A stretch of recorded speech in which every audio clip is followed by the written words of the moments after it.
حاجه ترند الصيف ده النهارده جاي لكم بالترندات كلها، كل حاجه ترند النهارده. يعني انتوا لو لابسين اي لبس ومسكتوها هي لوحدها شكلها كفايه. والعيد ما ينفعش من غير بيجامه. السلام عليكم يا حمامات، ودعمونا باللايك والاشتراكات، واهلا بيكم في قناتنا اي انتبه تي في. النهارده الفيديو اللي كلنا بنستناه هو مشتريات العيد. فايزاكي اللي بتقولي لسه بدري على العيد وليه بتحسونا ان رمضان خلص؟ لا يا جماعه، النيو كوليكشن نزل في كل المحلات زحمه جدا، واحنا كمان بنوريكم بدري عشان تلحقوا تشوفوا انتوا عايزين تشتروا ايه وتعرفوا الاسعار وتعرفوا كمان احنا جبنا ايه. احنا من اول رمضان واحنا عمالين نجمع في حاجات العيد، فاخيرا خلصنا ويلا بينا نبدا. اول حاجه طبعا كل سنه وانتم طيبين، رمضان كريم يا جماعه، لسه رمضان نصه معانا، نعمل اللي احنا عايزينه، وعيد سعيد برضه عشان لو حد بيشوف الفيديو ده قبل العيد على طول. وقولوا لنا عملتوا ايه في امتحانات الشهر. احنا خلصنا لسه مخلصين امبارح، والنهارده الجمعه قلنا على طول نصور لكم عشان متحمسين احنا عندنا امتحان تاني يوم الاحد بس احنا مش حاسبينه يعني عادي يعني. احنا النهارده هنوريكم لبس وبيجامات وكوتشيات وحاجات بقى للبشره والشعر وحاجات كتير قوي والشنط وكل حاجه احنا جبناها. فيلا بينا نبدا عشان متحمسه جدا. يلا. اكتر حاجه ترند الصيف ده اللي هي الحاجات الجينز كلها، ايا كان سوت او دريس او اي حاجه. انا اخترت ان انا اجيب الدريس ده زي ما انتم شايفين كده. مش متخيلين، هو المحلات كلها حرفيا نيو كولكشن عباره عن جينز. انتوا هاتوا يعني سواء سوت او سكيرت او دريس زي ده، فبجد شكلهم تحفه قوي قوي قوي في اللبس. انا جبته اتعمدت ان هو يكون مش طويل لحد تحت ولا يكون طبعا قصير، فهو طوله تحفه. طبعا انتوا عارفين ان احنا بنعمل تنسيقات العيد، فكل اللبس ده مش هيبان حلاوته غير لما نوريكم هو شكله واحنا لابسيه. طبعا انا مش قصدي ان احنا اللي هنحلي اللبس، يعني هو اللبس حلو واحنا هنحليه برده، بس ايه لسه بقى لما نبقى لسه هيبان اصلا يعني. وانا اشتريت معاه الحزام ده زي ما انتم شايفينه، والحزام ده برده طالع موضه جدا اللي هو السيلفر والجولد، فانا حاسه ان طبعا السيلفر هيكون لايق معاه اكتر. ده كان سعره 650 جنيه، واحنا لفينا كتير في محلات كتير علشان نعرف نلاقيه بالشكل اللي احنا عايزينه بالظبط وبالسعر ده. وخلي بالكم ده القماشه الجينز بتاعته اللي هي بتبقى تقيله، مش اللي هو الجينز اللي بيبقى خفيف. احنا لقينا منه كتير قوي اللي هي القماشه الخفيفه، ده احلى حاجه فيه ان هو خامته تقيله وشكله شيك قوي في اللبس. والحزام ده كان سعره 85 جنيه، وما لقيناهوش بالسعر ده غير في محل اسمه هوبلا في روكسي، لانه بره بيتباع اغلى. فكده ده الطقم الاولاني. احنا 3/4 الحاجات اللي احنا جايبينها من روكسي، يعني عشان لو حد عايز يسال عن المكان، هي روكسي كلها محلات، فانتوا هتنزلوا هتلاقوا كل الاذواق هناك وكل الحاجات اللي احنا جايبينها دي من هناك. تاني حاجه وهي السوت دي، عباره عن الشميس بتاعها كده مع بنطلون خامته تقيله شويه. معلش ايه كده، اتفضلي لحد ما اوريهم البنطلون. خلوا بالكم اللون ده برده طالع ترند جدا، مليان المحلات كلها باللون ده. ده شكل البنطلون لذيذ كده وبجيوب، وبصوا فيه في الاخر كده اللي هي الحركه دي اللي هي برده موجوده في اخر الشميز من تحت، شيك كده وتحسوه مريح وينفع لحاجات كتيره قوي. واحلى حاجه ان احنا ممكن نلبس ده لوحده وده لوحده، وبرده هتشوفوه في التنسيقات. ودي كان سعرها 650 جنيه. انا كمان جبت فستان للعيد يا جماعه، ما اقدرش. بصوا انا جبته هلبس معاه الجاكيت ده، بس ثانيه بس الاول اوريكم الفستان. الربطه دي على فكره ترند قوي، اللي هي شبه كده ربطه. احنا بصوا النهارده جاي لكم بالترندات كلها، كل حاجه ترند النهارده. بصوا شكلهم عامل ازاي، ومن تحت كده في كرنوشه. وهو قط، علشان كده انا جبت عليه الجاكيت ده علشان يكون معاه كده. والجاكيت ده بصوا هو قصير كده علشان ما يكونش طويل قوي على الفستان، وطبعا مش هيبان شكله غير عليا يعني. والفستان ده كان سعره 800 جنيه، والجاكيت كان ب 450 جنيه. وانتوا برضو لو عندكم اي اقتراح ان انتوا مثلا عايزين الحاجه دي تتلبس على حاجه معينه، او هتقولوا لنا رايكم في حاجه معينه، اكتبوا لنا في الكومنتات. القطعه اللي بعد كده اللي حسيتها قطعه مريحه وشكلها بجد حلو قوي، وهي الشميز الابيض ده وفيه خطوط كده لونها لبني.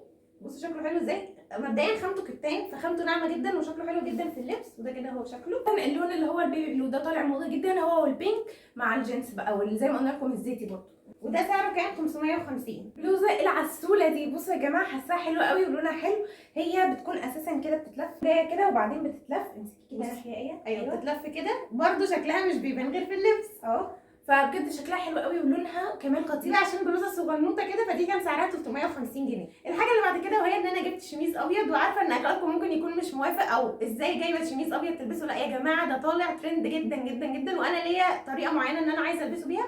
فهو ده كده شكله، وهو اوفر سايز شويه. وعامه الاوتفيت ده بيكون كده ساده خالص، واللي بيحليه بقى الاكسسوارات مع الشنطه مع كده. المهم ان ده كده شكله، وهو طويل من ورا قصير من قدام. عايزين نلبسه كده، عايزين ندخله جوه البنطلون، فهنستايله برده بكذا طريقه. وده كان سعره 450.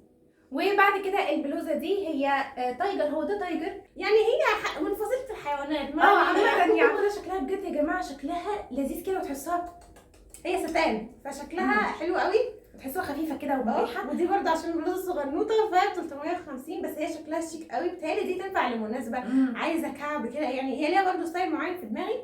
فده كده شكلها. كده خلصنا اللبس بتاع الخروج. دلوقتي هنوريكم الشنط. اول شنطه جبناها هي الشنطه الخطيره دي، والشنطه دي يا جماعه بتنفع مع اي لبس. يعني انتوا لو لابسين اي لبس ومسكتوها هي لوحدها شكلها كفايه. فشكلها حلو قوي، هي لونها اسود كده في بني، هو ده اسود يا جماعه؟ بني غامق في جملي يا جماعه. لا خدي انت بقى استعرضي الشنطه. لونها بني غامق في جملي. ممكن نشيل دي ونلبسها كده، نمسكها كده بس، وممكن كمان نلبسها كروس. دي كان سعرها 120 جنيه. بصوا قد ايه هي كيوت يا جماعه. شنطه سودا، حزام جولد بس اهو. حتى بصوا لايقه مع لبسي، هي شكلها خطير اساسا. ودي برده كانت من روكسي، هي والتانيه على فكره والتالته برده هم كلهم من روكسي وشكلهم بجد. بصوا وبرده بصوا دي كده ممكن تشيلوها، اللي هي السلسله وتمسكوها كده بس، يعني زي ما انتوا عايزين. اعتبر لكم كده ان هي مش موجوده، وبتمسكوا دي كده بس. شكلها كيوت قوي. سعرها 160 جنيه. والشنطه اللي بعد كده وهي الشنطه المقربه لقلبي بصراحه، مش هكذب عليكم، وهي الشنطه البرجندي او النبيتي، اللون اللي كسر الدنيا في الشتاء وفي الصيف وفي الربيع وفي كل الاوقات، فقلت لازم اجيبها. وكمان معاها اللي هي عشان لو عايزين نلبسها كروس اهي، دي كده برده بتتركب فيها. احنا هنشيل دي يعني ونركب دي بتتشال ودي بتتشال، عشان برده لو عايزين نلبسها كروس. يعني ممكن تمسكوها كده او كده اهو، او ان انتوا تشيلوها بقى، تشيلوا دي منها وتركبوا ده وتلبسوها كده. والشنطه دي كان سعرها 250 جنيه. الشوزات الجديده اللي هي ما جاتش قبل كده وعمرنا ما جبناها، الشوزات البيضه. هنجيب ايه غير يعني معروفه عيد، يعني كوتشي ابيض ما فيهوش اي حاجه جديده خالص. وحصل موقف طريف جدا وغريب جدا. انا نزلت في يوم جبت الكوتشي بتاعي، فبعدين بقول لها مش هتجيبي واحد زيه؟ قالت لي لا انا هبقى ادور على حاجه ثانيه. نزلنا يوم تاني جابته، وانا اصلا كنت نسيت الشكل بتاعي والله العظيم. جينا لقيناهم هما الاثنين زي بعض بالظبط. المهم ان انا مش عارفه ازاي. قلت لها لا بتاعك مش ذوقي قوي، انا عايزه حاجه كده تبقى شبهي ومش عارفه. المهم رحت جبته وطلع هو ده هو بالظبط. يعني ده بيدل على يعني ان انا كلاون. انا بقالي كتير قوي ما جبتش الابيض العالي ده، فحسيت ان هو هيبقى شكله حلو. هو بيقولك انا زهقت ارحميني. والله لا مش هسيبه. وده كان سعره 300 جنيه الواحد طبعا، والاثنين نفس السعر، واحنا برضو تمام. يعني رمضان يعني عبايه، والعيد يعني عبايه، فاحنا جبناها. يا الا ممكن نلبسها في رمضان لو احتاج الامر، يا الا هنسيبها نصلي بيها العيد. جبنا عبايتين احلى من بعض اللي اول حاجه دي العبايه بتاعتي لونها بيبي بلو، وده طبعا لوني المفضل. ده كده شكلها. ودي اسمها عبايه الفراشه، او اللي هي لو انتوا عارفينها اللي هو بتربطوها من جوه كده. دي طبعا مشهوره جدا جدا جدا، مفيش حد مش يعني هو عارفها. الحزام المفروض بيتضايق كده شويه وبعدين بقى بتبقى فراشه كده. بصوا الخامه ستان تحفه، هصلي بيها العيد طبعا عشان هي شكلها تحفه. ودي كان سعرها 550. وبصراحه مش هكذب عليكم انا طالباها اونلاين، فانا ما لقيتش حد في الواقع كده بيبيعها بالشكل اللي انا عايزاه والخامه والحاجات دي كلها واللون، فطلبتها اونلاين. وانا جبت حاجه مختلفه خالص عن ايه. هي عبايه عباره عن بيزك كده طويل اهو، ده كده شكل البيزك، وفي حزام برده بيتربط كده بطريقه معينه هبقى اوريها لكم. وعليه بقى العبايه المفتوحه دي بقى العبايه الاصليه. وممكن كمان تلبسوا دي وده مع بعض، او ممكن كمان تلبسوا بنطلون وتوب عادي وتلبسوا تحتيها دي، لا تحتيها فوقيها كده يعني. فدي برده كان سعرها 550 جنيه، بس انا دي جايباها عادي من الواقع يعني مش اوفر. جايباها من الواقع. هو انا بس حاساها تقيله شويه وبتاعت خفيفه شويه، فانتوا تحسوا ان احنا كنا عايزين حاجه في النص. بس احنا لحد دلوقتي مش عارفين العيد هيجي صيف قوي ولا الشتاء قوي، بس من دلوقتي الدنيا حر جدا على فكره. كده احنا خلصنا لكم كل حاجات الخروج بكوتشيات وبشنطات وبحاجات وبصناديق بعبايات وكل حاجه. كل حاجه. دلوقتي بقى البيجامات بتاعه البيت والدلع وبتاع العيد، والعيد ما ينفعش من غير بيجامه. جبنا البيجامتين دول، هم على بينك وفوشيا كده.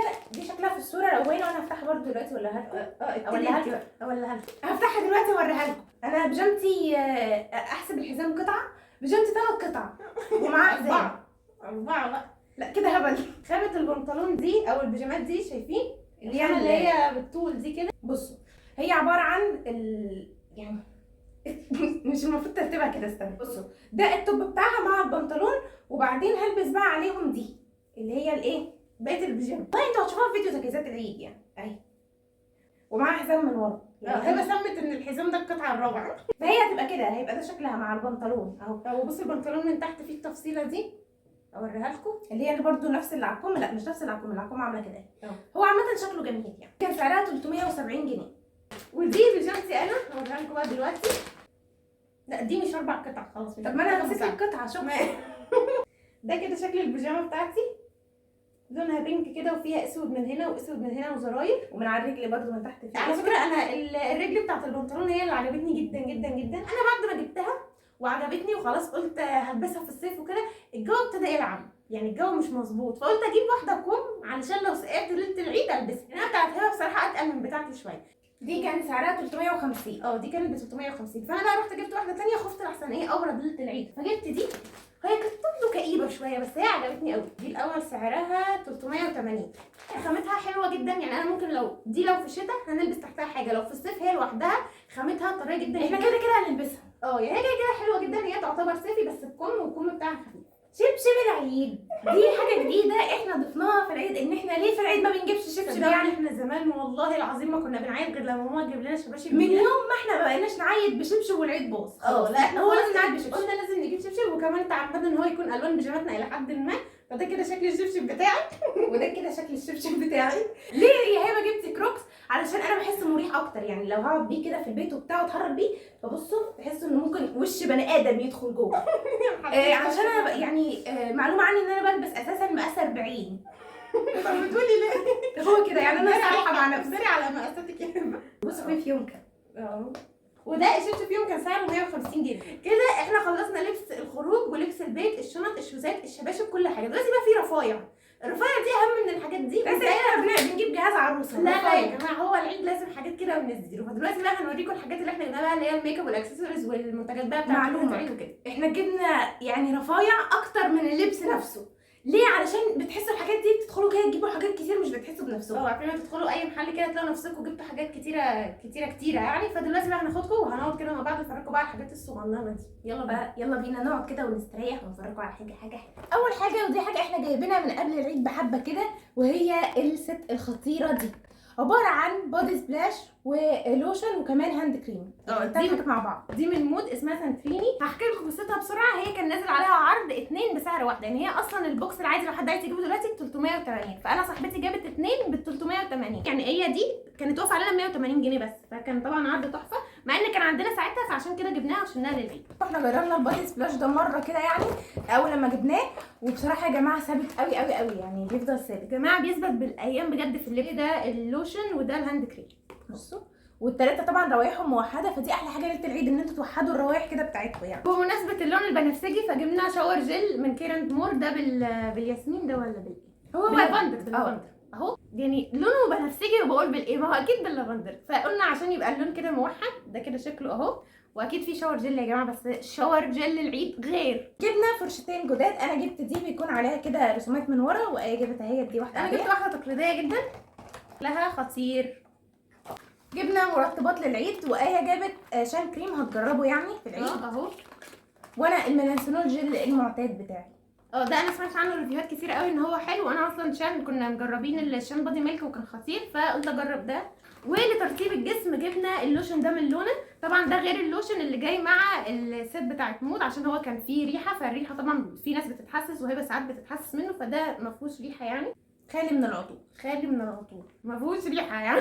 وعشان تجهيزات العيد وماسكات العيد وحلويات العيد جبنا الماسك ده من موبانا والماسك ده من موبانا. اشرحي لهم انت ده كده عشان لايق مع لبسك. ده الماسك الاسود اللي هو بتحطوه كده، بيكون ماسك الفحم، فتحطوه وتشيلوه كده حته واحده، وده بقى بيشيل الرؤوس وكده يعني، فده بيكون شكله من جوه اهو. وده ماسك الحليب للتفتيح والترطيب، سمعنا برده عنه كلام حلو قوي بتاع موبانا. ده كده شكله اهو، فهنجربه برده في العيد معاكم ونشوف ايه راينا فيه. جبنا الشيت ماسك ده اللي هو من ايفا، بيكون فيه 3 جوه العبوه، ليا انا والايه والماما، فبجد حلو قوي يا جماعه، والعبوه دي جميله جدا. وانا كنت جايباها من صيدليه العزبي، فكانوا عاملين عليه عرض، كانوا ال3 دول مع بعض بحاجه و70 جنيه، فشكله كمان هيطلع خطير. ده اللي هو بالايه، بصوا ده باللؤلؤ، وفي منه بقى بكذا حاجه، بس هي الدكتوره رشحت لي ده. وجبنا المايسيلر ووتر دي من ستارفل، وهي حلوه قوي. كنا جايبين اللي هي الوايتنينج، بس قلنا بقى نغير ونجيب دي يعني. ودي احنا بنشيل بيها الميك اب، او قبل ما بنعمل مثلا سكين كير او كده بنشيل بيها بقى اي تراب او يعني شوائب على البشره. ايوه، هي عامه بتنضف الوش حلوه قوي، واحنا مجربينها يعني قبل كده. مجموعه من التوب. جبنا اول حاجه الفيونكات دي، اتفضلي، دولت علشان نلبسهم مع البيجامات بتاعه العيد. بصوا بجد قد ايه شكلهم كيوت. هي الفيونكات دي برده بتتلبس عادي في الخروج، بس احنا جايبينها مخصوص يعني للبيجامات الصراحه، ليله العيد كده علشان بيبقى شكلها كيوت قوي. وهي جبنا مجموعه من التوك دول، اكتشفنا ان احنا يعني بنستخدمهم كتير قوي. دي كده شكلها شفافه على شكل ورده، ودي اللي لونها اسود، ودي كده اللي هي I'm just a girl لونها بينك، ودي بيج. جبنا منهم مجموعه لان احنا اكتشفنا الفتره اللي فاتت ان احنا بنحب نعمل التصريحه اللي هي بتحط كده دي جدا. ايوه، فاهو. ودي بقى بينس عادي، اللي هي كل اسبوع بنجيب بينس وبتختفي ونرجع نجيبها تاني اهي. وتوك سودا طبعا دي اهم حاجه، اللي هي الاساتك العاديه. والتوكه الملونه، والذ حاجه يا جماعه بجد الشنطه اللي هي جايه فيها بجد شكلهم حلو قوي، والالوان بتاعتهم مش الالوان اللي هي اللي بتخض دي، لا يعني بصوا الوانهم كده لذيذه وخفيفه، فلذيذ قوي. وجبت الكيوت دول. بصوا يا جماعه التوكه الواحده شكلها عامل ازاي. حسيت التوك ديت بجد التوك بتاعت الاطفال. يعني هبه كانت عايزه ترجع طفولتها من جديد. اهما. وجبنا التوك دول عارفين لما تبقوا خلصتوا مثلا لبستوا عايزين بقى تحطوا ميك اب وخلصتوا شعركم فبتروحوا حاطين واحده هنا وواحده هنا. انت هتجربي دلوقتي؟ بشرح عمل انا بشرح يا جماعه الفيديو عملي ونظري. الله لذيذه قوي كيوت. ده كده شكلهم عسول قوي. التانيين اهو. بصوا بقى دول كيوت بشكل مش طبيعي. دول زي اللي هي البينك الكبيره اللي احنا لسه موريها لكم من شويه بس الصغننه منها. هي شبه دي بصوا بصوا الصغيره منها فكيوت. عسوله جدا جدا جدا. حسيت اللي هو لو شعرنا مثلا سايب ممكن نجيب بقى ايه تصريحات بقى طفوليه، نجيب واحده من هنا ونحطها ونجيب واحده من هنا كده وايه ونحطها. بس هي شكلها عسول قوي. جبت الليفه دي احلى حاجه للجلد الميت في الشاور. دي يعني اللي مش عارف يلاقي الليفه المغربيه الاصليه دي دور على دي على طول. دي متوفره جدا ومفيش بقى منها اصلي ومش اصلي، هي بجد كلها موجوده. يعني هي اصلا سعرها حلو جدا فهتلاقوه بسهوله يعني مش صعب انكم تجيبوه. طقم فرش لونه بينك. كفايه العلبه بتاعته بصوا يا جماعه بجد شكلها حلو ازاي. هي في منها كذا فرشه وانا هبقى اوريها لكم برده بالتفصيل على فكره في فيديو ترتيب التسريحه للعيد، لان هنرتب بقى الحاجات دي كلها على التسريحه. هي معاها 12 قطعه فرشه. فجبنا اول حاجه 4 بيوتي بلندر من دول اشكال شكلهم زي العسل. جبنا منهم الميني لا يفوتنا طبعا الميني. بصوا قد ايه يا قلبي. وجبنا الباودر باف الكبار ولا يفوتنا الباودر باف الصغيرين، رغم ان هنا في صغيرين بس احنا قلنا نجيب تاني يعني. بصوا لا انا مش قادره اقاوم حلاوتهم يعني. بصوا لما انتوا تعملوا كده خطيره. عجباني قوي ان هي على شكل قلب برضو اللي هي بتعملوا بيها برضو الباودر بقى وكده، فخطيره يا جماعه. بالنسبه للميك اب احنا مش محتاجين ميك اب قوي الفتره دي. احنا اساسا كنا لسه عاملين لكم من فيديو قريب كده ان احنا جبنا ميك اب وكده، بس كنا محتاجين كونسيلر غامق لان اهم من الشغل ضبط الشغل. احنا بنحب الاول نحط كونسيلر غامق بيكنسل الهالات خالص وبعدين نحط الفاتح بقى. فده ساندرا وبجد تحفه لما تلاقوه اشتروه على ضمانتي. ده شكله. وانا الليب جلوس ده عجبني برده من ساندرا درجته حلوه قوي وبجد ده بيرطب اكتر حاجه بترطب. انا مش فاهمه ازاي ليب جلوس بيرطب ولونه خطير. بني للشعر ده عشان لما نحط زيت او ماسكه او اي حاجه نلبسه. وجبت زيت دي المفروض مكتوب عليها ميك اب ريموفر باد اللي هي بنمسح بيها الميك اب ونرجع نغسلها تاني وكده، بس انا عمري ما هقتنع بالموضوع ده فانا مش جايباها كده. جايباها مثلا عشان لو باودر للجسم فبنجيب بيها كده وبنطبطب كده على الجسم بتبقى حلوه قوي. ودي بصراحه شفتها على النت فالحيله عجبتني يعني فهبقى اجربها واقول لكم انا لسه اول مره اعمل كده. شويه منظمات بقى علشان نرتب برضو التسريحه. جبت دول واحنا اوريدي عندنا منهم فهنجمعهم كده كلهم مع بعض وهوريكم ازاي بنظم بيهم التسريحه. بيكونوا من عند اي حد بيبيع الادوات المنزليه البلاستيك وكده شكلهم تحفه. وجبت المنظم الكبير ده. انا مقرره حاجه للتسريحه ان احنا هنحط الحاجات كلها في الادراج وعلى التسريحه هنحط كل الحاجات اللي بنستخدمها هنا في هذا المنظم. هو دورين اهو. على فكره اغلب الحاجات كلها من شكس اللي هو فروكسي. ده طبعا غني عن التعريف يعني. ده احنا بنخرج منه جايبين 3/4 المحل او المحل كله اهو.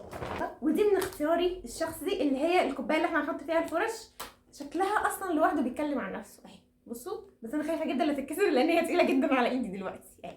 يعني انا مش عارفه الصراحه ليه احنا اخترنا ان دي تكون من ضمن مشتريات العيد بس دي بخاخه في تجهيزات العيد واحنا جايين بقى بنعمل لكم التجهيزات نرش كده على شعرنا ببخاخه جديده.